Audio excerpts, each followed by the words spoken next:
Hey, friends and family, this is Dr. Angel Cartagena, your marriage and divorce coach, here with this week's edition of Tuesday Tips.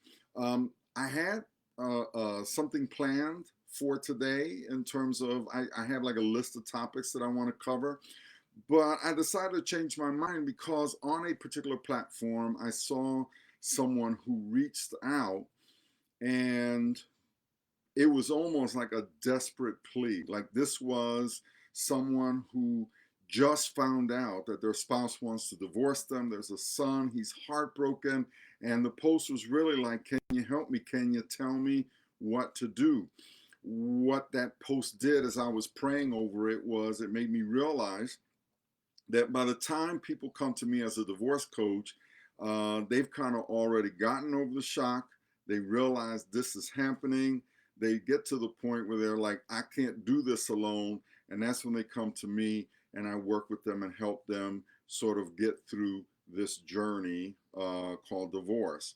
But what do you do when it's fresh? What do you do when it first hits you? What do you do when you realize this is happening and you are lost? Well, my thing is, as I again prayed and then thought about it, and it's like, so what was it like when I went through the journey? And I came up with three C's. And by the way, if you know me from my, from my pastor role, you know that when I teach, I try to usually give you 3 points and each of those with the same letter if I can, just to make it easy to remember. And so here are the three C's.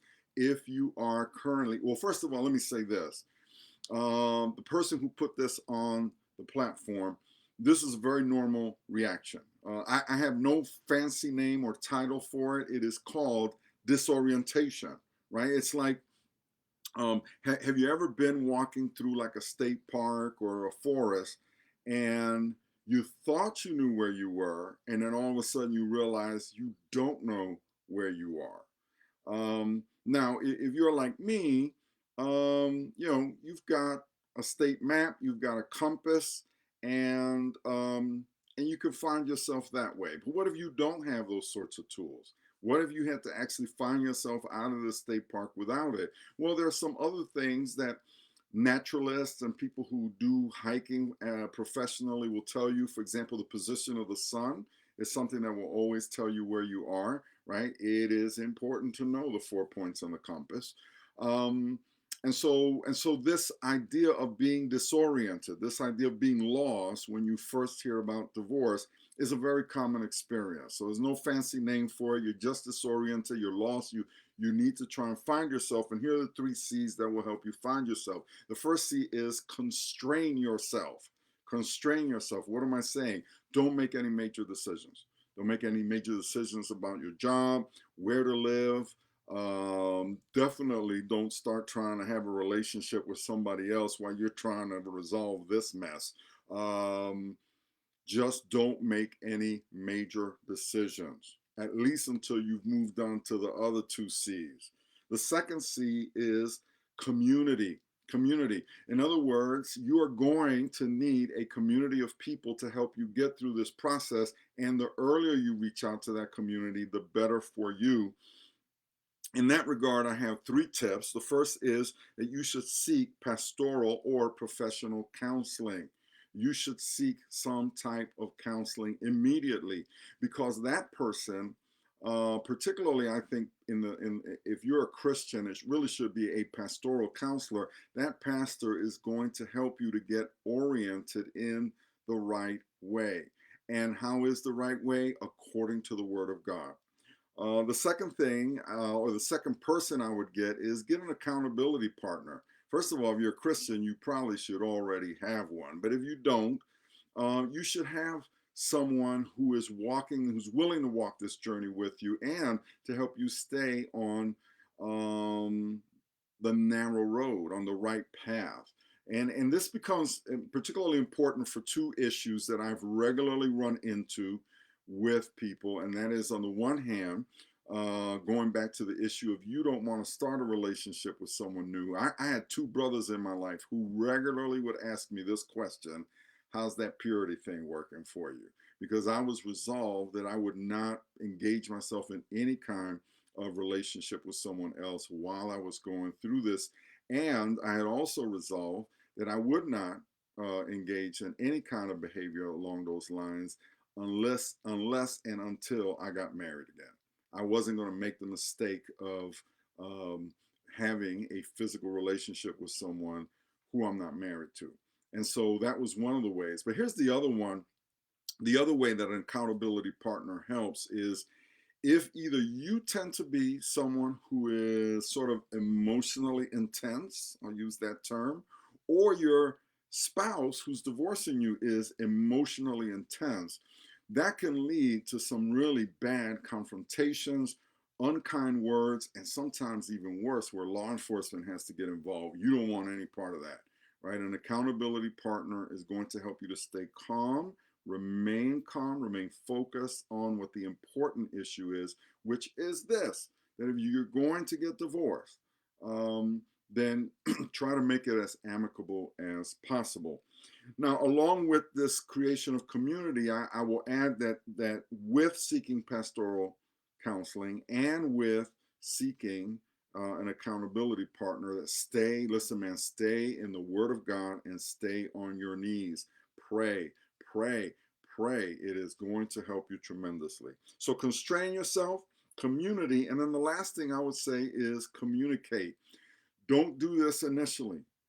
But after a little time has passed, where you've allowed yourself to calm yourself, reach out to your spouse who is seeking the divorce and reach out with this. The first part of the communication should be to just make sure that you're clear. Is there anything that we can do to reconcile? Is there anything like, can we go to counseling? Can we do this? Whatever. And only after you have received an absolute no, absolutely, no, I'm done, I'm finished, I'm not coming back to you, whatever the case may be, then I would actually ask or suggest rather that you communicate two very important points. The first is um, ask if they would be willing to seek your situation to either a mediator or an arbitrator rather than you guys trying to hash this out in court. Because, in case you don't know this already, family courts in the United States of America are not set up for the benefit of families who are divorcing. And by the way, I'm not saying this as someone who's bitter against lawyers or whatever. I practiced law for 15 years, and I'm telling you that the model of American justice, which is adversarial, that you get, each one of you gets your lawyer gladiator and you battle it out and beat each other into submission. It might work well in corporate America. It does not work well for families. One of the things I advocate for is that the American court system would be reformed, would be changed to make it family friendly. And it doesn't make it easy when each of you gets a lawyer and you're trying to go after each other. And oftentimes, when you do so with hatred and passion and bitterness and all that kind of stuff in your heart, neither one of you gets to see that what's happening is what you're fighting for is being dwindled and cut down more and more, and that all of that is ending up in the pockets of the lawyers. So kindly communicate that to your spouse, that if you could find some way to do it, mediation, arbitration, that would be best. In fact, let me say this, um, that one of the things I'm most grateful for is that when I did go through my divorce, when my wife and I decided, my ex-wife and I decided we were done, that we were able to calmly and rationally negotiate the terms of our settlement, and we did it so that the court just basically adopted it as the court order. And so that's what you ideally want to get to. You do not want to get into a battle with your lawyers that is to your diminishment and to the betterment of the lawyers.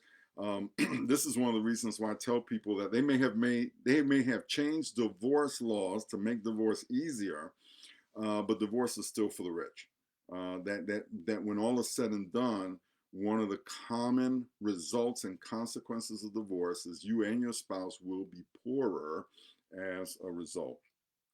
The other thing I would communicate after you've asked for reconciliation, they said no, suggest mediation, arbitration, is that if you have children, I strongly suggest, and you should offer to take a co-parenting class. There is an art to co-parenting as divorced parents, and it is an art that can be done well if you dedicate yourself to learning it.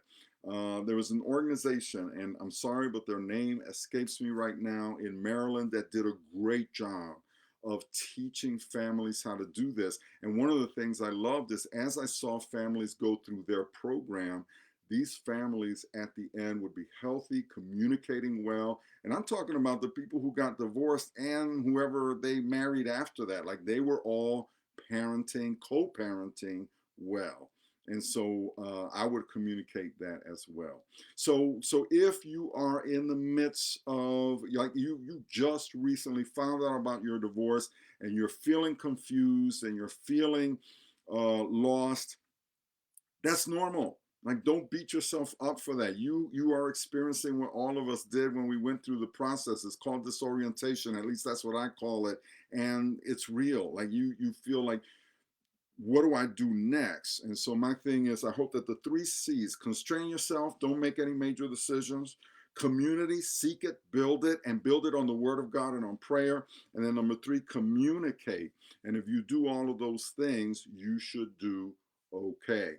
By the way, if you know somebody's going through a divorce and maybe it's recent and they're like feeling all this that I'm sharing with you now, please do me a favor and share this with them. And if you want more information about what I offer as a divorce coach, go to drangelcartagena.com. That's all one word, drangelcartagena.com. That's my website, and you'll have a way to contact me through that website. And I hope and pray that if you are in this place where you just found out that your spouse wants to divorce you, listen, do not allow your passions to get the best of you. Surround yourself with people. But here's the other thing. Actually, I'm glad I got back to this. Here's the thing. When you choose that accountability partner, or whoever you choose to share this experience with, please, please make sure that they are someone who is grounded in the Word of God, and you know that that is the perspective that they will constantly bring to you. You don't want to share. Listen, you don't want to. For example, you don't want to be a dude and your accountability partner is like a woman hater because his wife divorced him.